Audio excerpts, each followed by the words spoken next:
Well, hello everyone. Welcome back to my channel. This is Karen, Lavender Clothesline, and today I'm going to bring you along while I film in a small thrift store that is about 10 or 15 minutes from my house. It is called Nearly New and it is in Manheim, Pennsylvania. It's right in the center of the town and surrounded by homes that are older homes. It's a very long time established community. And the items coming out of these houses, the donations, seem to be local. It's not like a Goodwill that they bring in donations from far away. So within this store, it's a tiny little store, I find clothing that is well worn, and frequently I don't pick that type of clothing up. But the shoes and the hard goods are usually interesting, and some of the jewelry. So follow along and I will show you what I found from this store. And then in the next video, I will do a whole video of what I actually picked up and why I picked it up, my thinking on it, which you guys seem to like to hear, which is scary because the thinking sometimes in this brain is a little crazy, but we all know that's my style. So thanks so much for watching and stay tuned.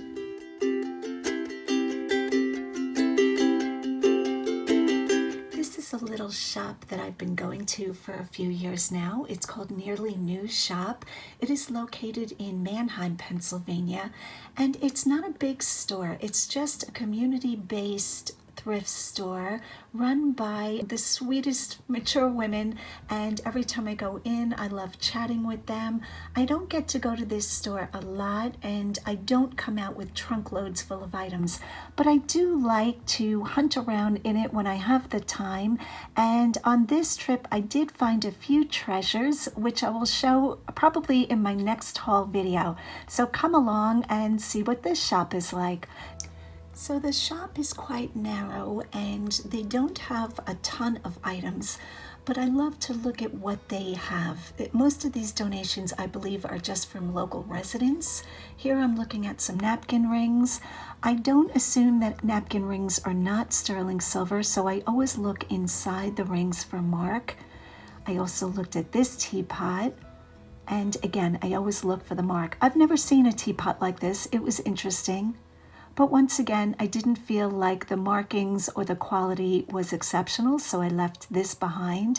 I believe the marking was PY, which maybe some of you know what that is. I do not. The store is set up by housewares separated from clothing. Here I'm looking at a little creamer, I think this was, and a little china dish. I actually liked this dish, but like I've said recently, I'm not really picking up one or two pieces at a time. I'm looking for groups of items to make it worth my while. So I did not pick up any of those 3 items. This dish on the bottom shelf, this beige dish, has an atomic print or a mid-century modern print. That's what drew my attention. But the minute I touched it and turned it over, this is Pier 1 Imports, so I left this behind. I really loved the print on this dish. I believe it said made in England, designed and made in England. I did not really take time to look at the maker. Very pretty, not really my style, but I appreciate the aesthetic. And again, I left that one behind.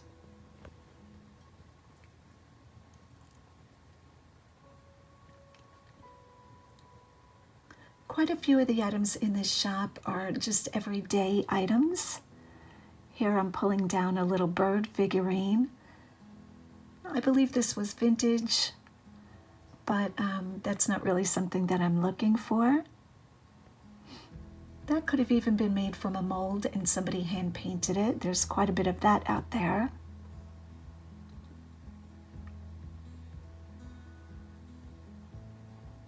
This next picture was interesting. This is Jesus praying the night before he was crucified. I feel the artwork to see if it is inlay or if it is burned with a wood burner. Sometimes those two things can look quite similar till you feel them. Now, if this was inlay wood, I would have picked this up. It was beautifully done, but I believe it was wood burned, so I left it behind.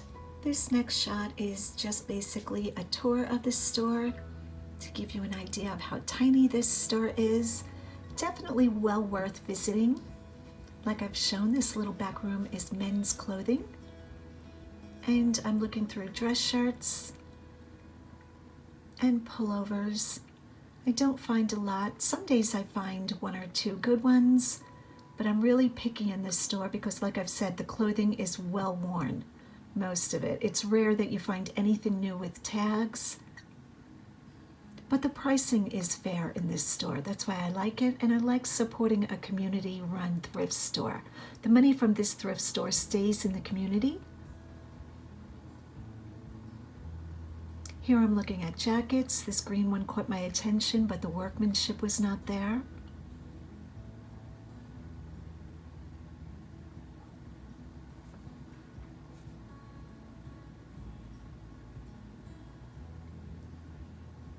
Stafford is a name in men's suits and jackets I normally do not pick up, and I did not pick up that one.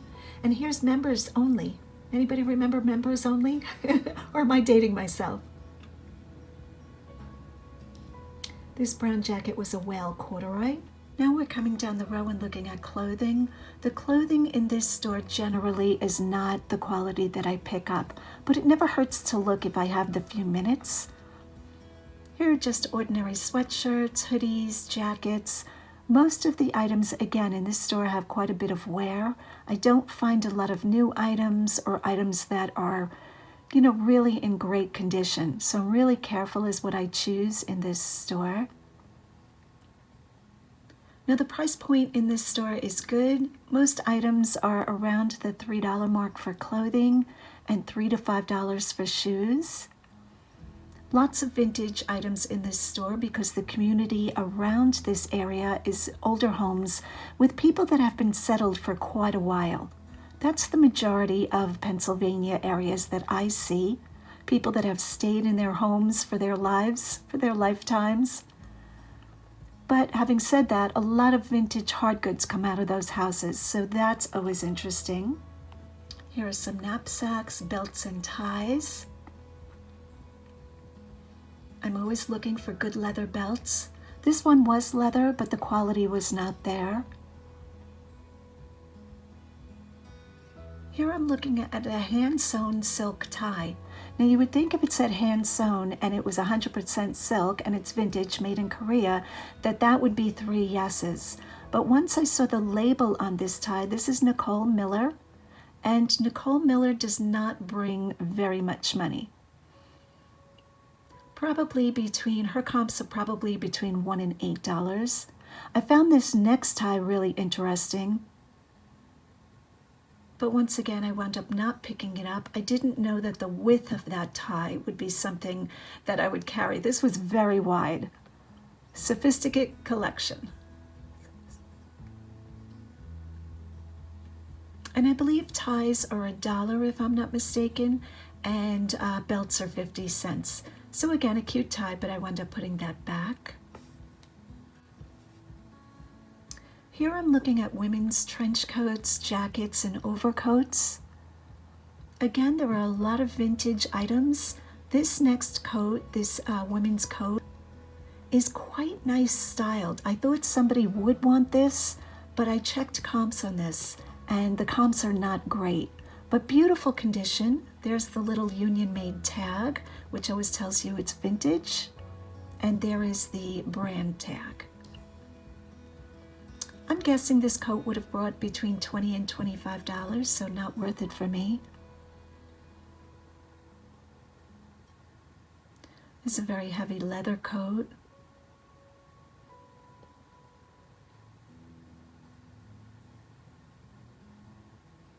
Like I said, a lot of the clothing in this store could be vintage, but it's well worn, where the hard goods are vintage and desirable.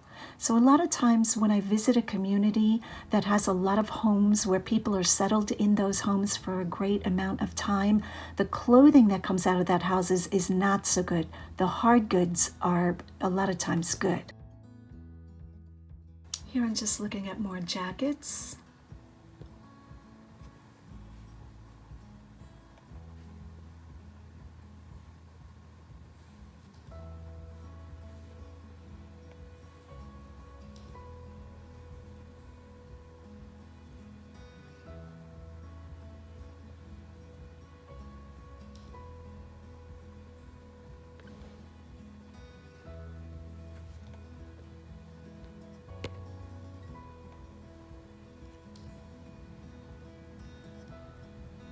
I think from many of these shots you guys get the idea that there really are not high-end brand names in this store. Here's a gun cleaning kit. I'm careful if I pick up anything with gun, bullets, ammunition, any of those words in the title, because in the past when I have listed things, I listed a clock with shell casings on it. It was zeroed by eBay, even though it was a clock with shell casings. So I'm careful if the items I am picking up need the keywords that will trigger a zero or a warning from eBay. Here I find sneakers, which I was pretty excited about. These are Jumpman, and they have the Nike number inside. So I did check the number because I know very little about sneakers. This was interesting because the Jumpman logo was in 2 different colors, but I believe that's how those sneakers were made, and I paid $4.50. I did wind up getting them. Again, these sneakers caught my attention, and I did wind up looking them up, which they have fairly good comps. But because the toe had damage, I left them behind.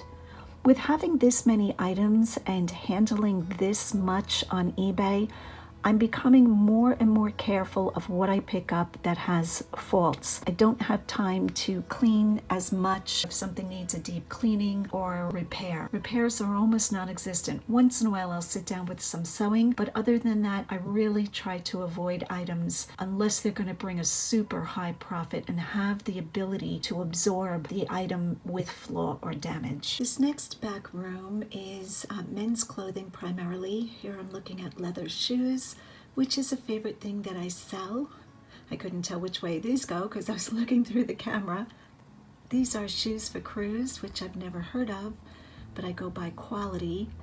This next pair of loafers caught my attention right away, and as you can see, there are inserts, Dr. Scholl's inserts in them. So you can peel those back, and here we see Weegens.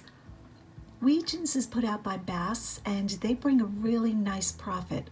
I especially liked the blue stitching, and here I'm checking for, the soles, the condition of the soles, and I absolutely say yes to those. Here is another pair of loafers. Both these loafers are $4.50.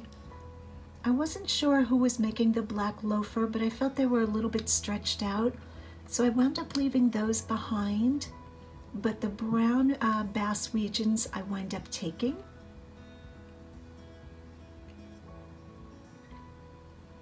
I always look at woven leather shoes and sandals, especially for men. Those were, I believe, Stacey Adams, and these are Cross and Windsor. Both those brands I do not pick up. When a shoe has a leather sole, I'm especially prone to look at those. And I also wound up looking at these Madden shoes. I thought these were a great style in really nice condition, and I wound up taking these. So I always check the heels, like I've said, and I especially liked the style of these Madden shoes. They had like a leather patch on the heel. And now we are moving on to toys, which I almost never do toys. Once in a while a sealed puzzle, but other than that I don't. Here I'm just looking at hats, gloves. These are women's jeans. Again, in a bigger thrift store with higher prices, I do not do jeans. Here I was looking at Maddie M, pair of pants new with tags, but I didn't think they were special enough, so I left them behind. Like I said, I pretty much have stopped picking up women's jeans. There are a few pairs that I will pick up, but very rare.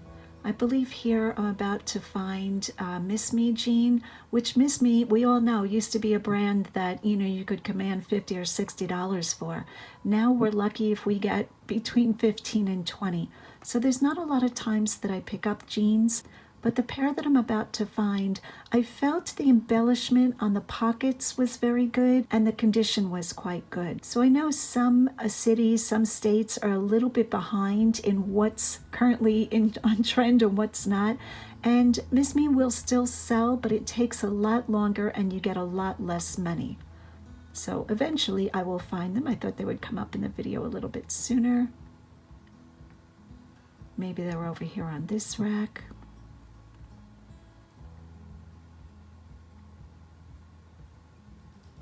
And here they are. These might be called Angel's Wings. I think they might have some styles with names. They're the signature straights. whiskered, stonewashed. And let's see if we can see the tag of what I paid for these. I believe they were $4. I'll have to check on that.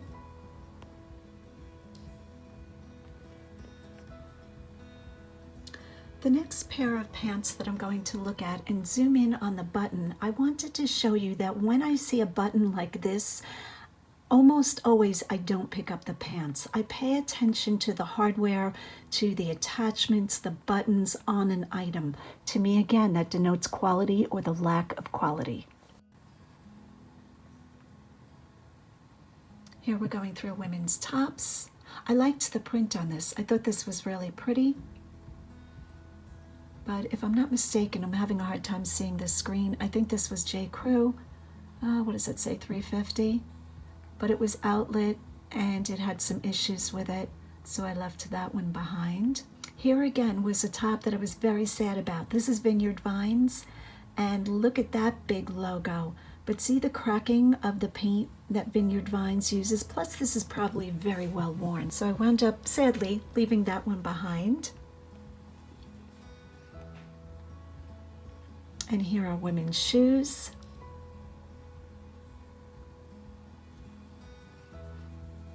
I always like a good scuff slide on, but the quality was not there for these shoes. You know me, guys, leather is always very attractive. Those are Dexter's, so I left those behind. I don't think I picked up any shoes, women's shoes this time. I did get, I'm gonna say 5 pairs of men's, including sneakers, so that was great. Again, scuffs. I love scuffs. The less we have to bend over and tie our shoes, the better. I love being able to just quickly slip on a pair of shoes and be on my way. I also take off my shoes in the house, so all that putting on and taking off gets exhausting.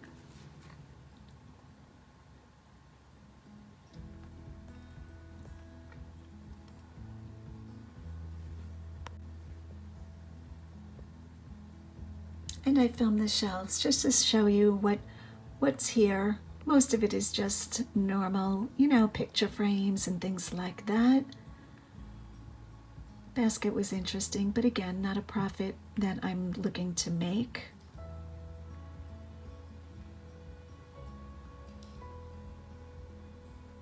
This rack was skirts. I liked the print on that, but I could feel the quality wasn't there. No, I'm not saying none of this would sell. I'm sure some of it would. But these days, I'm really looking to up my profit more and more. As you progress on selling online or anywhere, you know, where you're picking up one-ofs, the profit capability is really, can get very high the more you hone your skills, if I've said that right. So I'm always trying to increase my profit capability because basically I'm one person doing this. And the way to grow is the way to increase your average selling price.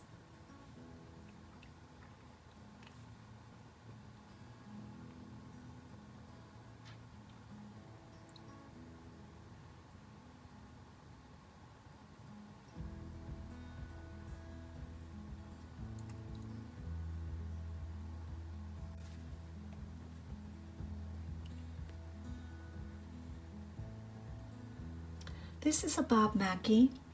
I don't pick up a lot of Bob Mackie wearable art unless it's something really terribly crazy, and then I usually go for it. Again, this is a no-name, but this is R&M, and there are times that I do quite well with R&M. My sold for price was much higher than comps, so sometimes that happens. You have to use your judgment. This was like an arts and crafts section, like mishmash, scarves. I thought the print on this was beautiful. I think this was just a piece of material. When I pick up yardage of material, I look for probably 2 yards or more, I'm gonna say. And it has to be something really desirable, like a woven, a silk, you know, something I really feel like somebody's gonna wanna upholster and have enough yardage to do that. Just a little plain planter. I left that behind. Here I'm scanning, always scanning for anything I missed. little music box, or probably not a music box, probably a trinket box.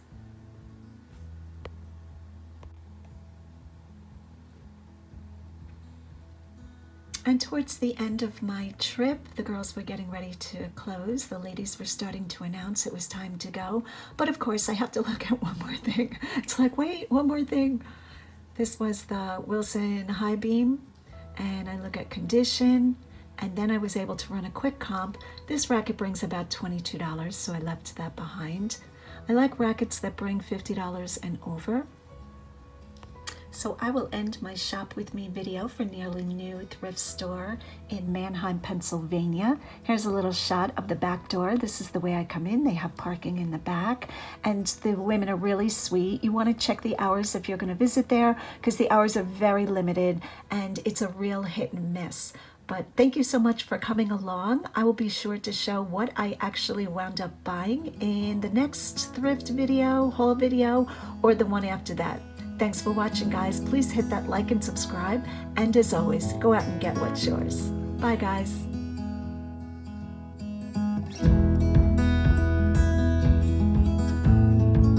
Welcome back to another episode of Crazy High Profit Thrift Finds. Today's finds that I'm going to show had a special reason of why I picked them up. So let's get started and I will show you what the items brought. I'm sorry I didn't take note of specific prices that I paid for these items. Just know the average price is usually between $1 and $5 that I pay per piece. That's my general rule when I go out thrifting. The 2 coats or 3 coats, I think I have 3 coats in this haul, I did pay $10 a piece for, so I have to pay up for coats. But everything else, like I said, between $1 and $5 is the general price. Even the Star Wars figures were counted as one item, and the spoons, anything that I get in lots are usually grouped together in clear plastic bags in the different thrift stores. So I'm not paying per piece for multiple items, I'm paying one price. The first item was a Tiffany style slag glass lampshade. Now this was a little bit of a challenge to ship, but it brought $76.30 and the buyer paid shipping. Sometimes the shipping you see on the screen doesn't reflect the shipping that the buyer paid. eBay just gives you what is on the screen. Sometimes that screen is showing what the item would have cost for me to ship that to myself. But here this item was beautiful, and that is the sole reason that I picked it up and went through the trouble of shipping it. The next item is pretty obvious of why I picked this up, but I wanted to say that I wasn't really sure of the fur. I did put a question mark as a key mark in the title.